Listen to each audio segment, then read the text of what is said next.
Hi everyone, it's Jen from Jen's Gems and Vintage Finds. I just want to do a educational video today on beggars beads. I know that a lot of my customers and friends have been asking about what are beggars beads and why should I be concerned in looking at them or purchasing them for myself or to save for my children, grandchildren, things like that. So I'm going to answer some of those questions for you today. I do appreciate all of you with your kind words and suggestions of me trying to, I don't know, broaden my horizons and a little bit, teach a little bit about a little bit of things to you all. And so today is, I guess, the first time I'm doing this. So I decided to do a video.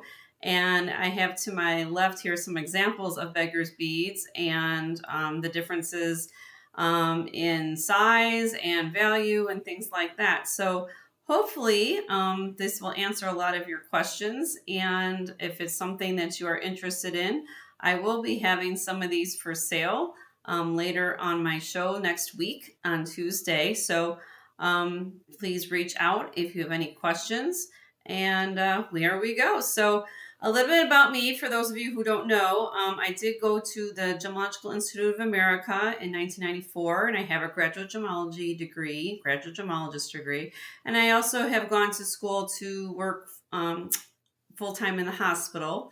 I went to school to get a healthcare management degree, and I have been working in the hospital in the ER department for the last 5.5 years. So I work full-time in a hospital as well as I have a gemology background. So hopefully that will make a lot of sense to all of you who don't know me for those things.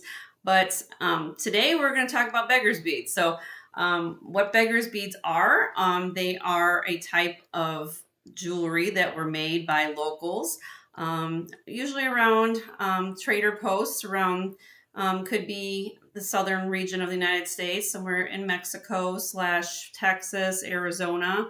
That's what they're most famous for. What the locals would do is they would go to the mines and take what was left of the agate quartz material from those mines, and after a lot of times they're digging for something else, such as maybe turquoise, other gemstones, copper, and agates would be found, and then usually they were just waste material. And so a lot of times the locals would find these rocks and basically, or minerals, if you want to call them that too, gemstones, and then they would take them home. And most of you have heard of tumbling machines. They would go ahead and then take the material and then tumble these materials into beads. They cut them and then tumble them in a tumbler to make them polished up. And then they would put them on continuous strands, and they would sell them to locals or tourists that would come to town for tourism, or just to come by to go to a local restaurant. And they would be selling these on the side of the road, similar to like you would do if you're going through a small town in the United States. You find these vendors sometimes on the side of the road just selling things. That's what these things were called. That's why they call them beggars beads. They basically would say they're begging for money, or some way they can earn some extra money for themselves to make pretty much a little bit extra cash. And sometimes they would use these to actually, back in the probably early 1800s to even 1900s, they would do that and actually trade for things such as spices, or they would trade for tea or something like that. So that's where they had these trading posts, and that's where the term trading post came in. They would go to a certain location, and then they would trade for another location for somebody who would be bringing something in. So they would barter, right? So, well, that's not like the history behind it. There's probably more involved in that. I'm not going to get into times or specific dates, but that's pretty much the concept behind beggars beads. So let me show you some examples, and I will go down the line. I have probably about, my strands, probably about 9 strands here. And hopefully this will give you an idea of when I search for beggars beads to bring for you guys on the show, what I look for and why there is a difference in pricing. Okay, so let me first grab a neck, because I'm sure I might have to pull one up, but I did lay them on my grandmother's handmade tablecloth. This is my grandmother's. I'll show them to you here on this cloth. Let me move my camera. Just hold on a second, everybody, and we're gonna go down. Okay, so let me kind of put this out there for you guys. Hopefully you can see all this. All right, so again, this is my grandmother, so I decided to bring this out. I thought it was very, I don't know, I was thinking about my grandma the other day, and this happened to be, this is one piece from my grandmother that I decided to keep, and I don't know, for some reason with spring coming around, I thought I'd bring it out, and hopefully you guys enjoy looking at it. I might put that on the back set, and I move this one out, and might put that on. But anyway, we're not here to talk about my tablecloth, we're here to talk about Beggars beads. Again, I'm kind of this is a little bit easy, a little harder for me, since I've never done this before as far as making video content. So this is the first strain I'm going to show you. Okay, let me actually, I've got my notes because I have notes over on this. So like links. So first thing you're going to be looking at is the length of the material, and then how the material is fashioned. Okay, so similar to like if you were comparing pearls, that's for another day. But first one is this short one. Let me put this on the neck so you can see it. Okay, and this is the least expensive strand, just to give you guys an idea. Okay, so we're going to start here. And what this is, let me kind of pull this up. Okay, and this is 24 inches long. And you will see that Beggars beads are typically done with, again, they're tumbled pieces of agate. And what is agate? Agate is a form of quartz. Quartz is one of the most bountiful minerals in the Earth's crust, and so you will find agate. Now, agate can come in different colors, okay? And then there are what we call variety names of agate. So you can have, let me just kind of, I'm holding this up. You'll go down the line. Let me just show this whole strand first. You guys take it all in. So you'll see there's different colors in here, and they're all in the agate family. So then this strand, you're seeing some beiges, you're seeing some reds, and the more the orangey color agates can be, in gemology terms, we call it carnelian. That's the variety name of that particular type of quartz. This is a venturing quartz. It has, if you notice on the venturing, it has more of the inclusions in it, has a little shimmer. Okay. And as you go down the line, agates can come in banding. It's another inclusion that they do. They have this banding material that's almost like a little ribbon and layers that go around the stone. Okay. And so, again, what they would do is they would take this material, a lot of times with the rocks, and that they were the minerals, that they would, or slices of rocks, and then they would take this material home, locals would, and then they would tumble these. And so when you're looking at agate or Beggars beads, the first thing you want to see is what are we looking at? How long is the strand? And this one here is 24 inches. And then you see some of the beads are round, and a perfectly round bead, which is always nice. That's the hardest shape to do in a bead, right? Typically like that, to get full circumference. And then some of these are just irregularly cut. You kind of see there's just kind of tumbled. There's no consistent beads symmetry, I guess is what I'm trying to get. That's the word I'm looking for. Symmetry to the beads. Still a beautiful bead strand. This is 24 inches long. You also will notice on some of these beads, or on these strands, you'll have these spacers, the brass spacers with the barrel clasp. So those are things that's kind of a typical Beggars bead strand. Okay. And this one here usually, and starts in the low $20 range. Okay. It's usually, a good rule of thumb is usually $1 an inch. It's kind of similar to that. Sometimes it depends on what's all in it going on. But this one here is, like I said, this is usually $24. I would start this one at $24 on my show, just to give you an idea. Okay. All right. So that's that's the beginner, if you want to call it the entry level to Beggars beads. Like, it goes by the length and then just what kind of material is going on. Okay. So then as you move up, the next one I have here is then 26 inches long. And you will notice here, the material is starting to get a little larger. Okay. And as the material gets larger, mean the bead size, when I mean by material, meaning the amount of gemstone that is being fashioned here, okay? So you start getting to these longer beads, which is more desirable, but you still have a mixture of the tumbled beads, okay? So again, let me show you this. Here we go. And again, this is beautiful. I mean, look at the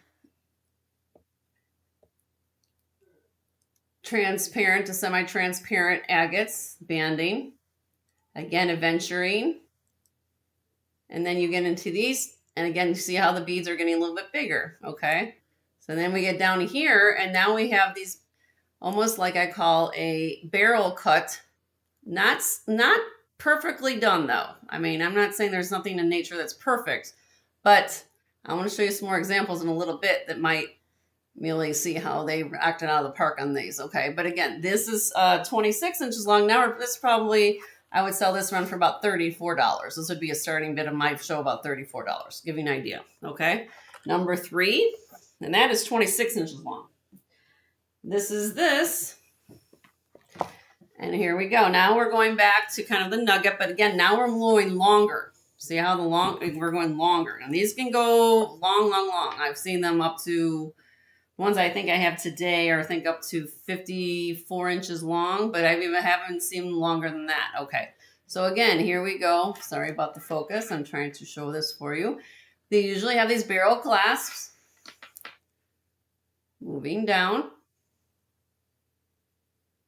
And now you get it. Some of these you might find, well, Jenny, this one looks different. Why does this look different? Well, this is a jasper. Still in the quartz family. However, when you have opaque quartz, the terminology we use in gemology is called jasper. Okay? So it's opaque, means that no light gets through it. Agate, as long as it's transparent in some manner, that means light goes through it in some manner, you can call it an agate. Okay? And then there's what we call variety names in agates or quartz family, such as carnelian, which would be the orange ones, okay? And then here's one that's purple. And we all know what purple quartz is. That's amethyst, okay? So this just gives you an idea, like they take different, what was coming out of the mine, and then they took time to fashion what was there and made beautiful colored strand of beads on them, okay? So that one would be around, this is 31 inches long. This one I'd start about $36, okay? Moving on, this is 34 inches long.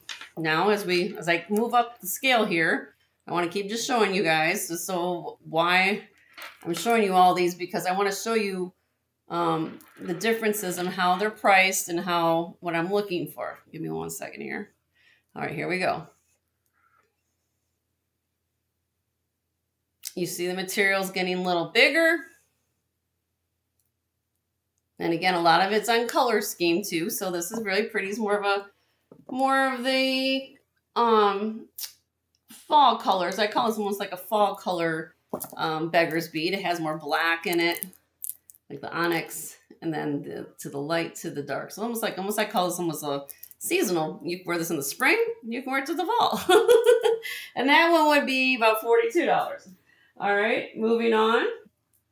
This is 35 inches. And I buy these because here's the thing. You guys all know that, and for most of those of you who have seen my channel, and I've talked about this a lot, and just in general, if you're not even hearing about what's going on in the news these days, let me move my camera just a little bit so you can get back to the camera. There we go. That mining is not happening as much in the world anymore. So to find any type of gemstone that is vintage, and these are vintage, I'm thinking probably from the 50s to the 70s here, okay, that these are becoming more collectible because the material isn't available as readily available it was at one time. So I try to encourage people to, I never want to say investment or anything like that, but in anything, if this kind of interests you, the idea of having a piece of history or something from a time gone by, this is kind of a thing that, you know, in a few years, these are going to get harder and harder to find because, like with any type of collectible or just in general, the fact that finding the material, I mean, quartz is the most abundant mineral in the world. Let's get that straight. But the thing is to have accessible, to find them, to make the way that these were fashioned, these were thought of as almost like an afterthought. And, the locals were making these, but they weren't really thinking, oh, we can just keep doing this and blah, blah, blah. Well, then what happened was the mines got closed, and now to find them is just not going to happen as easy as it was. As you see on this one here, I believe it's 35 inches long. I think that's what I have on this one. Let me just make sure on that. Let me measure this. I'm going to give my measuring tool. I might be wrong. No, so that was the last one I did. Hold on, maybe I'm wrong. No, I'm wrong. It's 29 inches long. See, that's why I have a Post-it note. I follow Post-it notes. Now, this is something we're working in here, getting to more of a symmetrical shape. You guys see the beads are getting to more of a symmetrical shape. They're not quite there yet, but they're working on, they're not just the tumbled stone, but they're getting to more of a consistent shape to them, okay? So this one we're moving up to probably, I would start this strand about, this is 29 inches long, maybe about $48 on that, okay? Beautiful strand, beautiful, okay? All right, then moving on, this is 36 inches long. Now we're gonna get starting into what we call the more of the desire. I like all the stones, okay, but the ones that are more sought after, I guess is the word I'm looking for, maybe. These, you see, this is moss agate up on top. Now, the only thing I don't like about when they did this strand, this is only strung with fishing line. Okay, you'll see that. Okay, when I move into the next section of beads, you will notice they are double knotted. Okay, so if somebody purchases this one or something from me, I would highly encourage you to possibly restring this and put knots in between, because with agates, with any type of gemstone, especially when you're putting them on a strand, it's going to pull on that cord or pull on the line of what's holding it. And without these coming and falling all across my floor or anything like that, a good idea is to have these strung. But I bought them at a reasonable price. And the reason I bought them is, I'm trying to, hopefully this does not fall on me, guys, okay? But look at this. And then look at that bullseye agate. We call that bullseye agate, that one with the circle on it. Very rare. And this one we're talking about $50 now. Okay, that's where I would probably start this one at. But look at the size of the material. We're getting up into more sizable material, probably approximately an inch long in each of those beads and the larger ones. So I just put that one out there. Okay, we've got almost there. Now we're going to work on the next section. 2, 3, 4, 5. Okay, I've got 5 strands left to show. And these are probably more what I call more on the desirable end. And so let me start here. Let me just move on so I have notes. I'm just kind of showing you value and what we've got going on. Okay, so this one, now I want to show you the way that they've done the stringing. You will notice that there is 2 types of stringing going on. You've got the regular yarn, and then they've kind of dressed it up with the metallic string in there to give it a little pizzazz, okay? But these are individually knotted, similar to almost like when you're stringing pearls. You would like to, if this breaks, you're only going to be losing 1 stone versus the whole strand going on the floor. Like the last one I was very careful of because of the weight, because the locals knew that if you started stringing these are going to get weighty and they're going to start falling on the floor, falling on the ground, and they didn't want people to lose their strands. So then they came up with this idea of stringing and stringing them double knots. And you will see that this has more of a yellowish tan. Oh, sorry. Let me see if I can put this on my bust. And you can double these up. This one here is 46 inches long. No clasp. Now we're typically finding, let me move up my camera a little bit, everybody. You will find that these look beautiful on their own. And no clasp, typically. When you get in the heavier beads like this, they usually don't put clasp on them. That's just the way they are, okay? Very pretty strand. But look, I wanted to show you the consistency of the shapes of the beads. Okay, so that's one thing. Now we're moving into that kind of style. So this one here would start around $70. Okay. All right. Then moving on. This is 50 inches long, and I just want to show you the beads again. These are I love the color on this one. It's very unique. I'll show you on the camera. So you have more of a mauve color.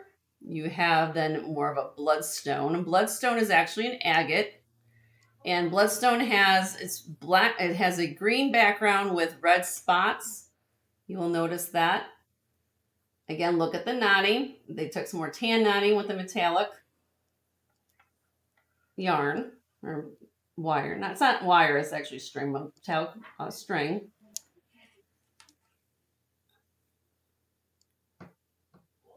This is just my, what I call very pretty pink, rose, I like green color scheme. Very unusual color scheme for Beggars beads. Usually you find them more bright, and I'll show you those in a minute. But I like this because it gave a nice little, almost like a serene feel to it. But it, the color of 2025, if you guys haven't heard, is more of a cappuccino color, like a light tan brown. Can you imagine just wearing? I mean, I'm wearing a beige sweater, and just, doesn't that just dress up your sweater? You can wear any color, but I just think it's beautiful. Okay, and that one here, this one would run about 80. Okay, moving on. Talking about bloodstone. Now this is all bloodstone. Very desirable.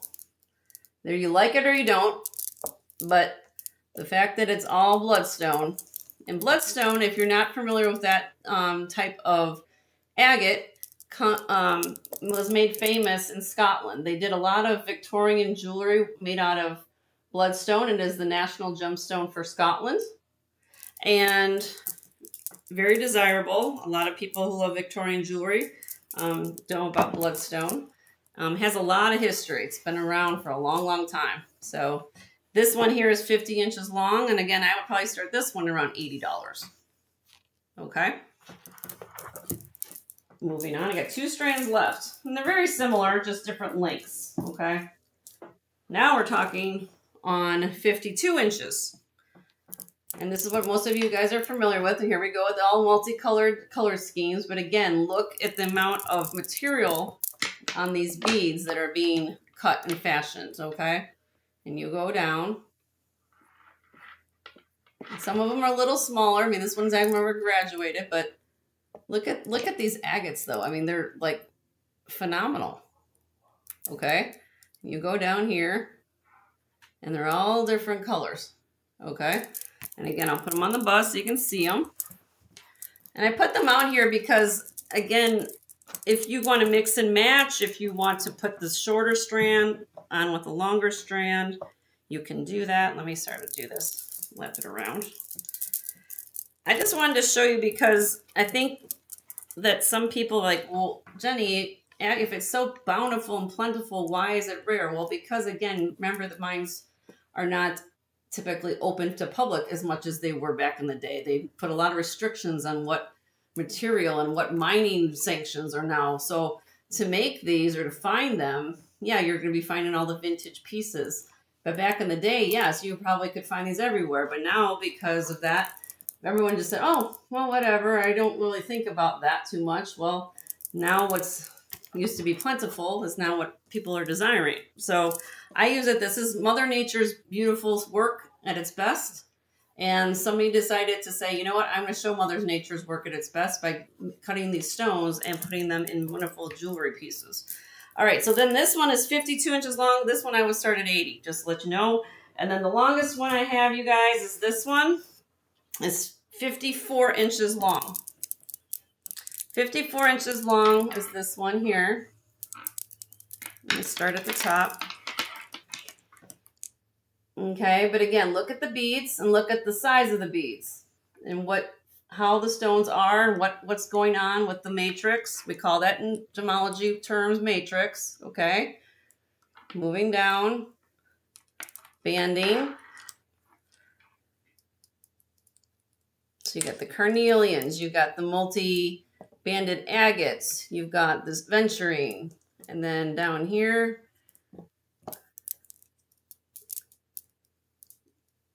there you go, almost on the border being, well, it's a little bit more the agate, but the green right here, that would be bloodstone. So this one is the most expensive one I have, and that would be at $85. It's based on the length and based on the material. Okay, so I just wanted to take a little bit of time. I know this was a 25-minute video, but let me come back to the camera and